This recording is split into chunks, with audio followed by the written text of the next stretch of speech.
So this week we have been learning about phenomenons. I'm going to give you 30 seconds to brain dump everything that you know about phenomenons. You can give me the definition, you can give me examples. What does it mean if something is a phenomenon? Go ahead and dump everything that's inside your brain onto your Pear Deck screen.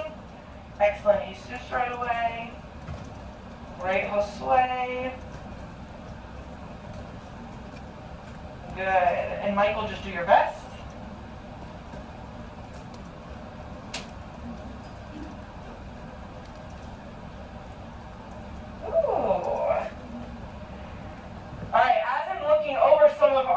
From the brain dump, does anyone also want to share out loud something they know or remember or have learned? And please speak very loudly. Amaya?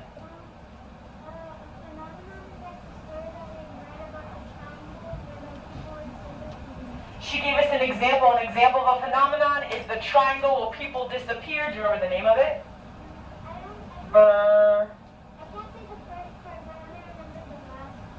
Good. Who can help her out? Say it. Bermuda Triangle. The Bermuda Triangle. Excellent. Jose, what else? Something that you cannot explain. Sometimes there's theories or explanations they think are correct, but a lot of times they don't know for sure. Zuriel. Yes? Are some phenomenons can be explained? So he said, can some phenomenons be explained? Yes, because very rarely, but sometimes they can. What makes a phenomenon truly a phenomenon is that it's rare. It doesn't happen all the time. It only happens in like northern lights. They can explain the northern lights, but it's considered a phenomenon because there's only a few places in the whole world where you can see these lights. Great question. All right, and then I'm seeing it's something unbelievable. It's something that doesn't happen everywhere. Great responses here on Pear Deck as well. All right, now yesterday we learned about the phenomenon surrounding animals predicting earthquakes. I'm going to give you 15 seconds. What did we learn about this crazy ability that animals have that they think they can explain, but some people are skeptical. They don't know if that really is the reason why animals act crazy. What did we learn about animals being able to predict earthquakes?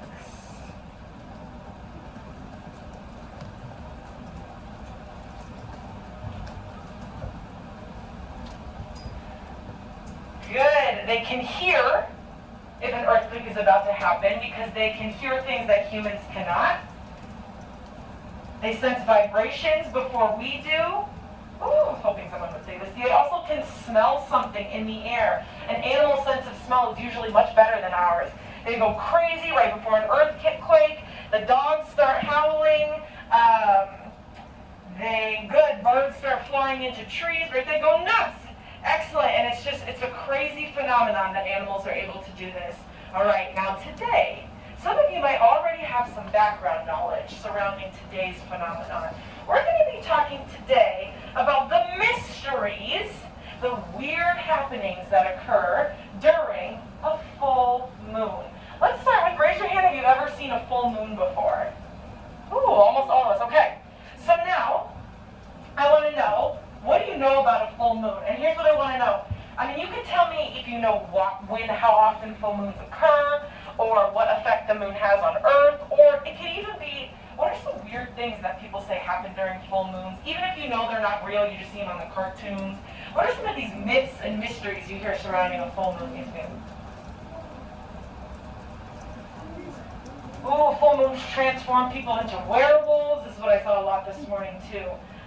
They can be orange. Yeah, the moon sometimes can be a big, bright orange-looking ball instead of the regular white. Yes, there is. That's what they call it. Wolves come out, dogs start howling. Exactly. Good. Great, great, great. Yes. Yes, I was actually going to share that with you a little bit later. So, here's the thing. Great. Full moons, okay? Full moons happen every so often. And we hear the stories about werewolves. We hear about people turning into these monsters and then they come back to real life as humans in the morning. That's not what we're discussing because we can't prove that stuff. That's just what the myths that people like to spread around town. But we're going to be talking about the strange and unusual things that actually really do happen when there's a full moon. They are real. Studies have shown that strange things happen during the full moon, and we have no idea why. Give me 1 second to get through this, and don't forget your question. I'll come back to you. For example, dogs, as some of you start howling during the full moon. They cannot explain why. But often, if there's a full moon, you'll hear more dogs howling than normal. Someone this morning even said, there was a full moon, when there was a full moon last time, my dog sat by the door and didn't move all night. So weird. And we don't really know why, but it happens. Also, studies have shown that the number of babies born on the night where there's a full moon is much higher than any other night. Again, we're not really quite sure why, but that is a fact. They look at how many babies are born each day. On the day of a full moon, or the night of a full moon, the number goes way up. Also, people report seeing or feeling like when there's a full moon out, they don't sleep very well. So they'll do sleep studies, and researchers will look into how people sleep. And if I sleep 8-9 hours a night normally, during a full moon, I might be saying, you know what, last night, I don't know why, but I only slept like 4 hours. I was tossing and turning. And it just so happened that there was a full moon. That's what they're realizing happens to people during a full moon. Now, save your questions, I'll get to them. One thing about the moon that we need to know for our article today is the full moon causes high tides and low tides. So, raise your hand if you've ever been to the beach. Anyone ever been to Galveston? Okay, so a lot of us actually. Now, sometimes you'll notice when you're on the beach, you can walk along the sand, and there's no water. And then I go in, I get myself some nice lunch, and then I come back out, and all of a sudden, the water is so high up that right where I was sitting before is now covered in water. That's because the moon affects the tides. So, these people right here, they are experiencing a moment where that side, wherever they are, let's say we're in Texas, if Texas, because the earth rotates, right, if Texas is facing the moon uses the force of gravity to pull the water toward it. So the moon is right here in this picture, and it's pulling the water toward it. Now, in this photo, these people are experiencing, or if this is where I was and there was no water, it was because at this moment in time, we were not facing the moon. So the water was way back instead of a high tide, because now the moon has moved, or the earth is rotated and the moon is now this way, so the water is now really, really, really shallow. And then when we're facing the moon, the tide becomes really high.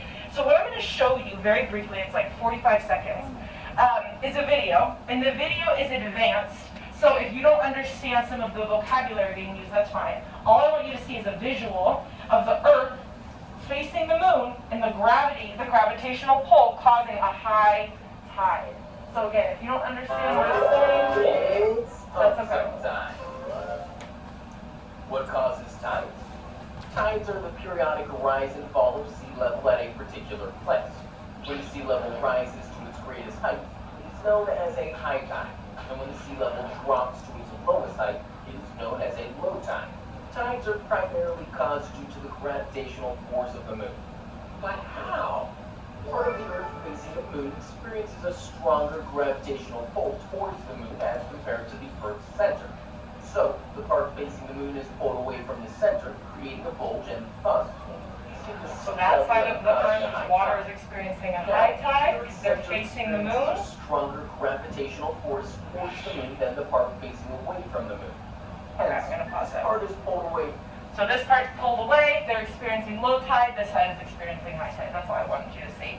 All right, so before we jump into our article, actually, I'm going to change your screens to take one quick look at our success criteria. Your screen has the success criteria, mine has what the article looks like. So remember that what we've been working on all week when it comes to being successful is 1, identifying the topic, then the main idea, then our supporting details, and then lastly, noting which detail each paragraph has come from. And something I loved to see this week is some of you on Tuesday, let's say we were reflecting on our ability to identify the main idea. You were like, I'm at a 2, I don't know, I really struggle with this, I don't feel like I'm good at it. But then today, I'm seeing kids like, yes, look at me, I'm at a 4, I rate myself a 5 because all my main ideas today have been correct. It's growth all throughout the week. You keep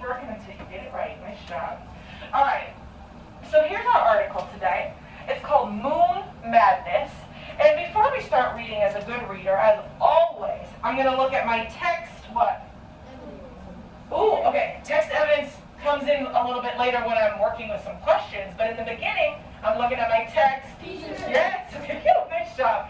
My text features. So here is the back of the photo. I mean the back of, I just gave it a word. It's the back of the article. Here's the front of the article. Go ahead and list out what text features you see, please. Go ahead and Ms. Sokol just gave you one, so I gave you a freebie.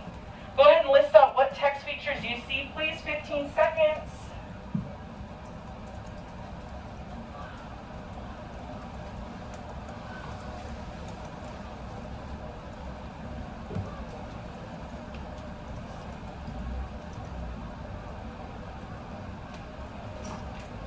Good.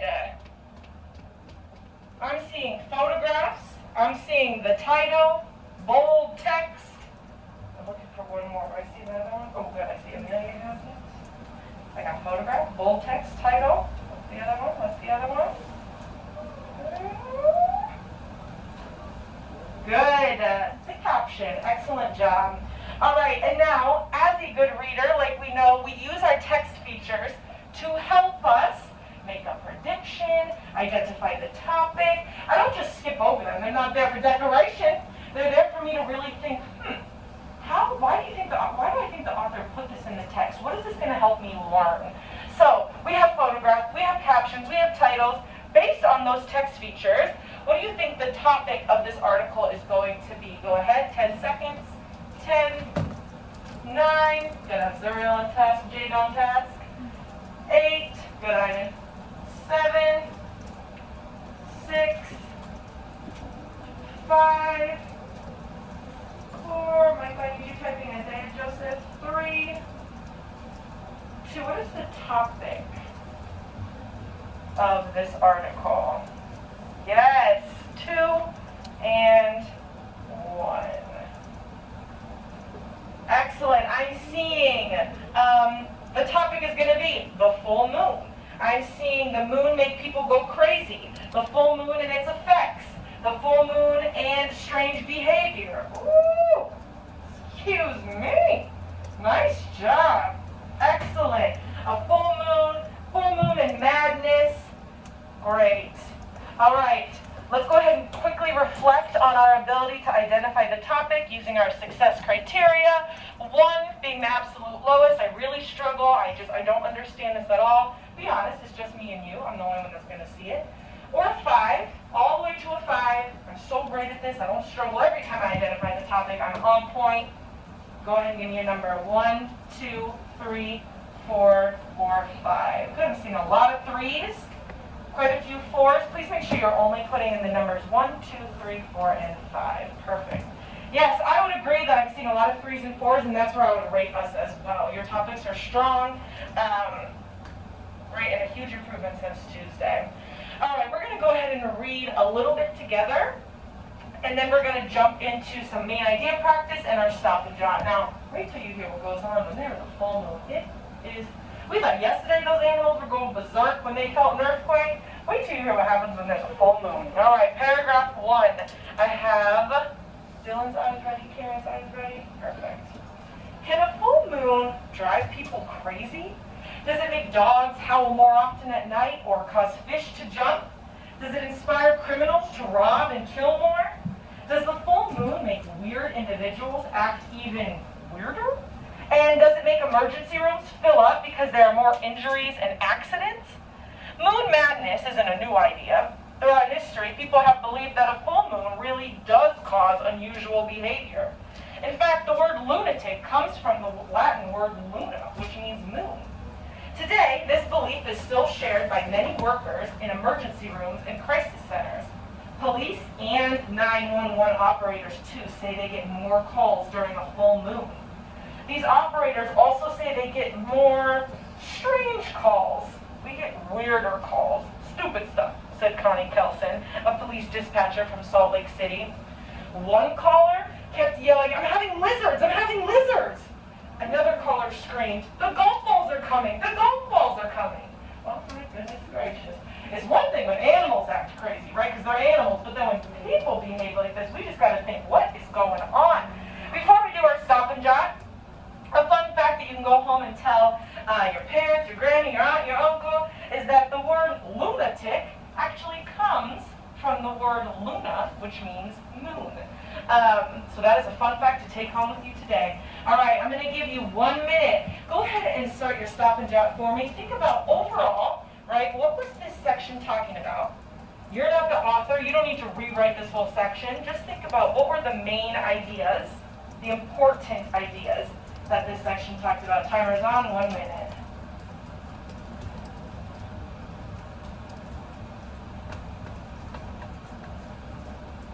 A reminder, you don't need to say this section was about. Just get right to the point. The full moon, but...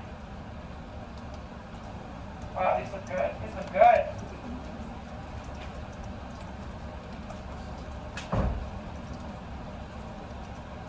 Yes, I love that I'm seeing the main idea of 1 and 2 lumped together because they're very similar. And then also P3 in there as well. Good, Zara, add a little bit like blank. Like what's one thing that happens? Good, same with you, Joseph. Give me give me one example. Like blank. Dylan, that is a great, excellent job. Perfect detail. Yes. People act more strange when there's a full moon, like make crazy 911 calls. When there's a full moon, strange things happen and people say weird things.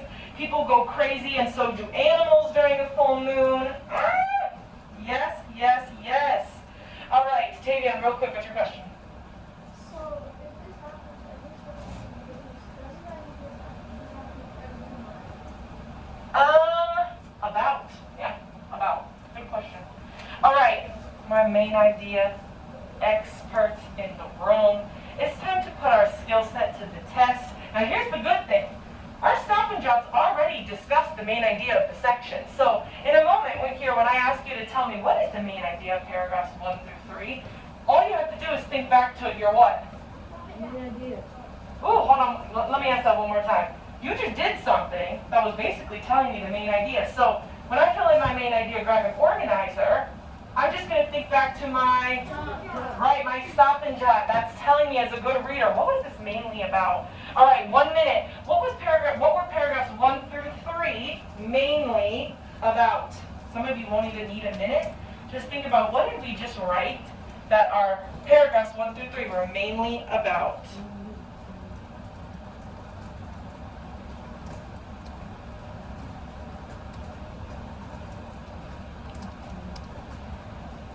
Good. 40 seconds. Dylan, not the details yet, just the main idea. Good. Yes. Good, Michael. Perfect. Keep it up. Alex, proud of you. Great work. All right. Good. The main idea of this section, people are doing strange things during a full moon. Strange things happen during a full moon. Weird things happen during a full moon. Excellent. People go crazy during a full moon. Great. Look how closely y'all matched mine. We always like to see how close we are to Miss Soko's main idea. And mine says, a full moon has been known to cause wild behavior. All right. For this next step, I'm going to give you 3 minutes. Go ahead and in your Pear Deck box, give me a 1, enter, 2, enter, 3, enter. And I need 3 supporting details. Use that text that's right there. I'm going to actually give you we'll see, I'll start with 3 minutes, but you might not need that full time.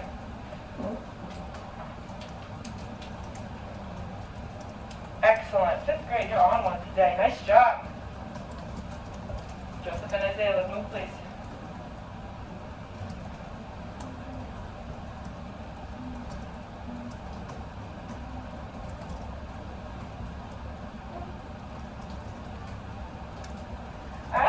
And I see 5th grade citing the paragraphs that they found their evidence in, their supporting details in. I didn't even have to remind you. And if you forgot, go back and do it. What paragraph did you find these details from? So you'll all be saying P1, P2, or P3.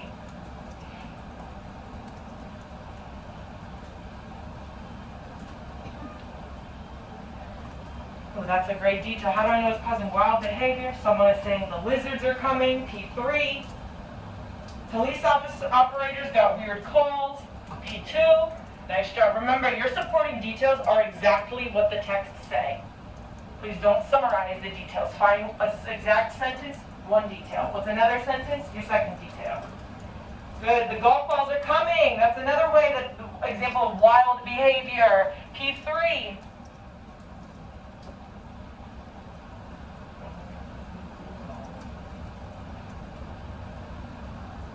Good. I'm going to change it to 30 more seconds instead of a minute and a half because we are way, well, we're working it.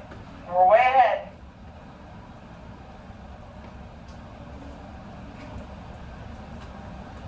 Great, great, great. Check that you have the paragraph numbers. Perfect. All right. Yes.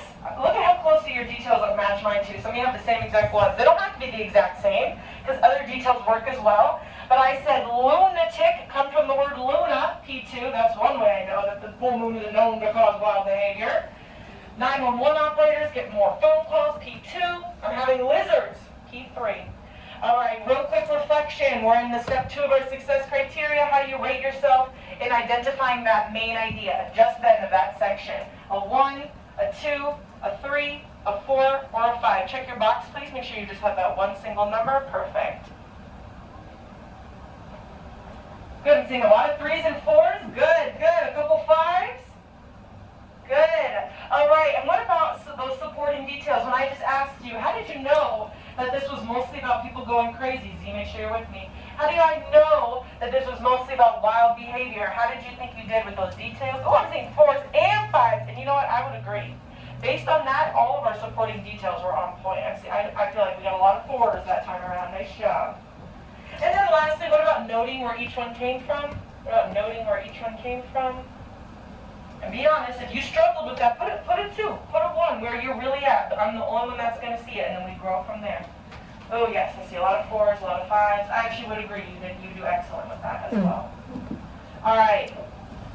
Now, as we know, when it comes to our text features, we don't just see them and move on. As a good reader, I'm going to analyze and think, why did the author put this in here? It must have been for a reason.